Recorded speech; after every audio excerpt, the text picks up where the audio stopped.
नमस्कार दोस्तों, आपका बहुत बहुत स्वागत है हमारी बगिया में।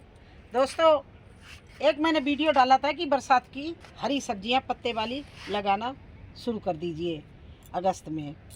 तो मेरे पास में बहुत से सवाल आए। उसमें एक सवाल ये भी है कि आपकी सरसों बहुत अच्छी जर्मिनेशन हुई, आपने कैसे बोई है, दोबारा बो के दिखाइए।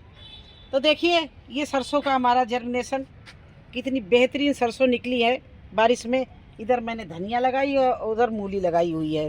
तो अबे मूली और धनिया तो नहीं निकली है, क्योंकि इसको मैंने लेट लगाया है और सरसों पहले लगाई थी। इसको 10 दिन हो गए हों करीब करीब, और ये बहुत अच्छी निकली है। तो आज जिन्होंने पूछा है कि आप सरसों कैसे बोते हो, कैसी मिट्टी में बोते हो और क्या क्या डालते हो, तो आज उनको पूरा मैं विस्तार से बताऊंगी कि मैं सरसों कैसे बोती हूँ और कि मिट्टी में क्या क्या मिलाती हूँ। तो चलिए, ज़्यादा ना बता के, ज़्यादा ना बोलकर मैं वीडियो शुरू करती हूँ। तो दोस्तों, ये देखिए हमारी टंकी है पानी की। इसके 2 पीस किए थे, एक उधर रखा है, एक ये रखी है। इसमें मैंने जितना भी इस साल बेल वाली सब्जियां थी, कद्दू लौकी जो पुरानी थी, उनको सबको उखाड़ के भर दिया और भर के इसमें ऊपर से हमने पत्ते डाल दिए और मिट्टी डाल दी। अब इसको हम 20 दिन छोड़ना था मुझे मिट्टी बनने के लिए, तैयार मिट्टी बनने के लिए, जिसमें हम अच्छी सब्जियां लगा सकें, लौकी कद्दू और तोरई या टमाटर बैंगन लगा सकें। तो उसके लिए मुझे मिट्टी छोड़नी थी। तो मैंने सोचा उस मिट्टी को छोड़ने के बजाय इसमें मैं सरसों बो दूँ। जब तक नीचे की मिट्टी तैयार होगी तब तक सरसों हमारी हार्वेस्टिंग के लिए तैयार मिल जाएगी। और सरसों कैसी भी मिट्टी में आप डाल दो, जिसको राई बोलते, सरसों बोलते, जो भी समझ लो, वो हर एक मिट्टी में निकल जाती है। यहाँ तक है कि लोग जहाँ पर गांव में किसान, जहाँ पर बंजर खेती होती, जहाँ कुछ नहीं होता, वहाँ सरसों ही बो के आ जाते हैं। तो हमारी तो बहुत उपजाऊ मिट्टी है, लेकिन इसको तैयार होने में 20 दिन लगने वाले थे। तो मैंने इसमें सरसों बोने का फैसला कर लिया। अब मैं इसमें पानी भर रही हूँ। देखिए इस तरह से पानी भरने की रीज़न 2 है हमारे। एक तो जितनी मिट्टी बैठनी होगी इसमें बैठ जाएगी पानी भरने से। दूसरे, सरसों दाना जो है, राई दाना है, बहुत छोटा होता है। अगर ऊपर से मैं पानी डालूंगी तो सब इकट्ठा हो जाएगा। तो मैंने पहले इसमें क्या किया है, पानी भर दिया है। देखिए इस तरह से। अब मैं इसमें डालूंगी वो चीज़ें दिखा रही हूँ। मिट्टी तो इसमें पड़ी हुई है, गोबर की मिट्टी साथ में पड़ी हुई है, लेकिन ऊपर से ये चीज़ें मैं डाल रही हूँ। ये नीम खली है और ये देखिए किचन वेस्ट है। किचन वेस्ट का जो खाद बनी है वो है काला सोना, ये हल्दी है, पोटास है। तो ये सब चीज़ें मैंने इस तरह से इसमें मिला ली।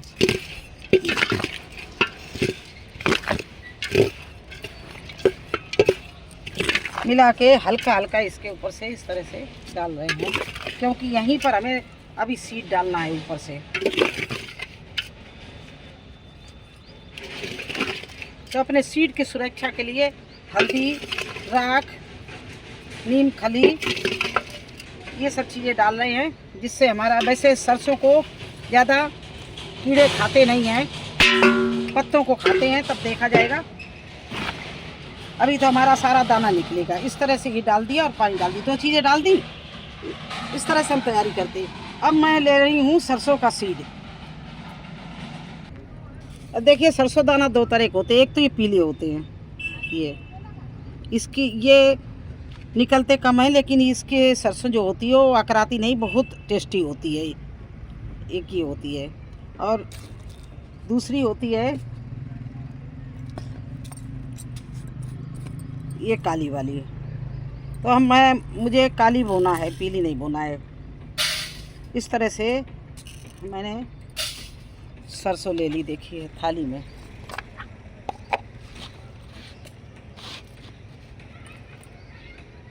और ये बहुत दाना छोटा है, तो इसमें हमने मिला ली मिट्टी इस तरह से।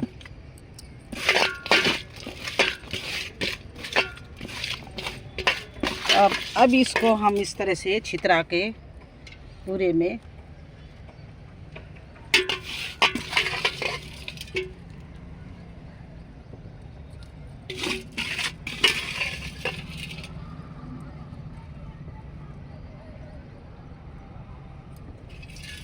देखिए हमारे बोने का यही तरीका है। इसमें देखिए मिट्टी में राई है और इसको इस तरह से छितरा के धीरे धीरे धीरे धीरे, ऐसी जगह कहीं छोड़िए नहीं जहाँ पर दाना गिरे ना। देखिए इस तरह से इस दाने को डाल दिया। ठीक है, तो ये समय बिल्कुल बोने का सही चल रहा है और यही सही तरीका है। अब इस दाने को, अब ये देखिए छनी हुई मिट्टी में ऊपर से ये रखी थी डिब्बे में, इसको हम इसके ऊपर से ढक रहे हैं। देखिए सारे दाने इस तरह से बिल्कुल अच्छे से ढक दूंगी।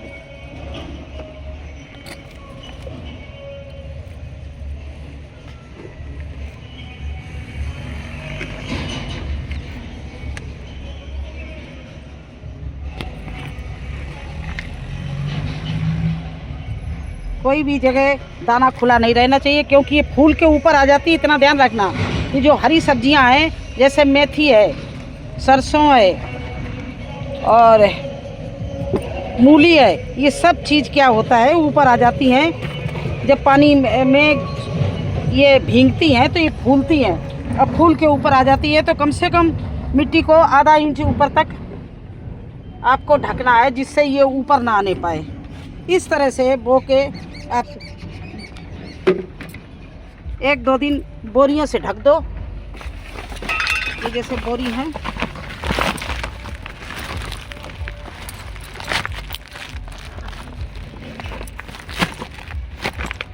अगर बारिश होगी तब भी हमारी सरसों को नुकसान नहीं होगा, क्योंकि क्या भरोसा, बरसात का समय है, रात में बारिश हो जाए तो मिट्टी से दाने जो है वो खुल जाएंगे और ढक देंगे तो पानी इन पे गिरेगा और धीरे धीरे किनारे से जाएगा, तो वो कोई नुकसान नहीं होगा।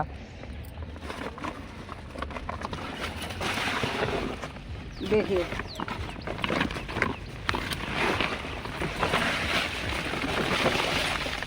खाली बोरियां जो हैं इनसे हम इसको जो 2 दिन के लिए ढके दे रहे हैं। तीसरे दिन आपको ये सब दाने जमे हुए, सरसों बहुत जल्दी निकलती है, तीसरे दिन निकल कर ये आ जाएगी। तो इस तरह से मैं सरसों, पालक, मेथी ये सब चीज़ बोती हूँ। लेकिन मेथी अभी नहीं बोऊंगी, मूली बोऊंगी, सरसों बोऊंगी, पालक बोऊंगी। पालक भी थोड़ा 2-4 दिन लेट ही बोऊंगी, क्योंकि बारिश में पालक और मेथी उतनी अच्छी नहीं चलती है। तो इसलिए मेथी को और पालक को 2-3 दिन रुक रहे हैं। सोया बोऊंगी और ये देखिए सरसों तो आपके सामने बो ही दी है। तो इस तरह से पत्ते वाली सब्जियों के लिए जिन्होंने कहा है उनको मुझे बताना था कि इस तरह से हम पत्ते वाली सब्जियों को बोते हैं। ऐसी मिट्टी बनाते हैं। मिट्टी में आप कोकोपीट भी डाल देना, मतलब 40% आप इसमें सॉइल डालना, 40% आप गोबर की खाद डालना। गोबर की खाद ना हो, किचन वेस्ट हो या बर्मी कंपोस्ट हो, वो डाल देना। 10% में आपको जो चीज़ आपके पास हो, उसमें नीम खली भी आ जाती है, बोन मील भी आ जाती है, हल्दी भी आ जाती है, राख भी आ जाती है और कोकोपीट भी आ जाती है। तो 10% का कोकोपीट आप इसमें मिला देना और ये बोन मील, हल्दी, राख ये चीज़ें मिला देना। इस तरह से ये पूरा 100% आपकी मिट्टी तैयार हो जाएगी। 40 प्लस 10। तो आइए दिखाते हैं आपको और भी पौधे।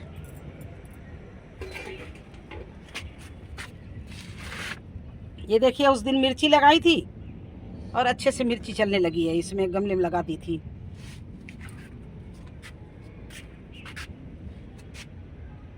ये तोरई बोई है, इनको पौड़ा दिया। ये देखिए कितने अच्छे से पौड़ाने के लिए आपको जो बेल वाली सब्जी है हर एक को पौड़ाना पड़ेगा। और ये दिखाते हैं आपको।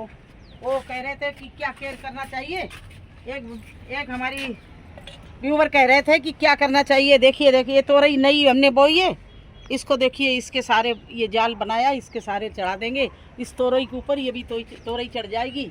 और इधर देखिए मैंने लौकी बोई है,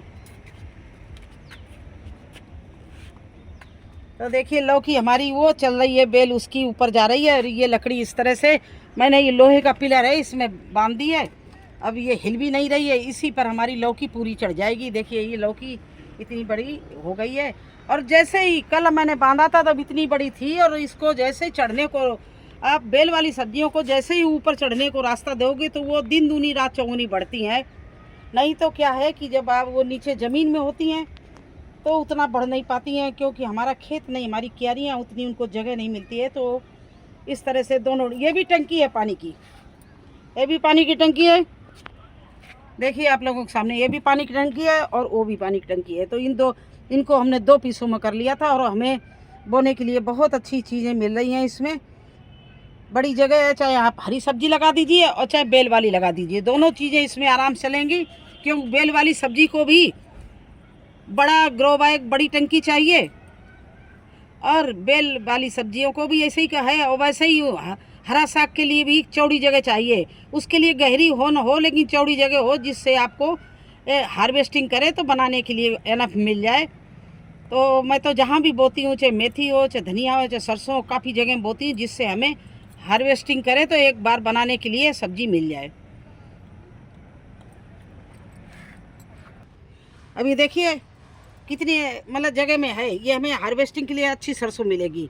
तो कैसा लगा आपको हमारे सरसों का बोना? और जिन्होंने मेरे से क्वेश्चन किया है उनको मैंने बना के दिखा दिया है। आप लोग सवाल ऐसे ही करते रहिए, मैं आपको आंसर देती रहूँगी बराबर, और वीडियो भी बना के दिखाती रहूँ किस तरह से मैं बरसात में और सर्दी में सब्जियां लगाती हूँ। बस अब बरसात के लगाने के बाद जल्दी जल्दी शुरू हो जाइए सर्दी की सब्जी के लिए।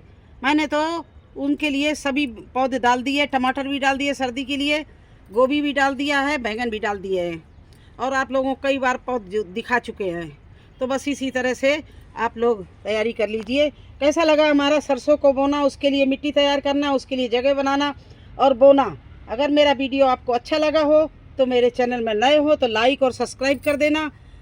फिर मिलेंगे एक नए वीडियो में एक नई जानकारी के साथ, तब तक के लिए आज्ञा दीजिए। धन्यवाद।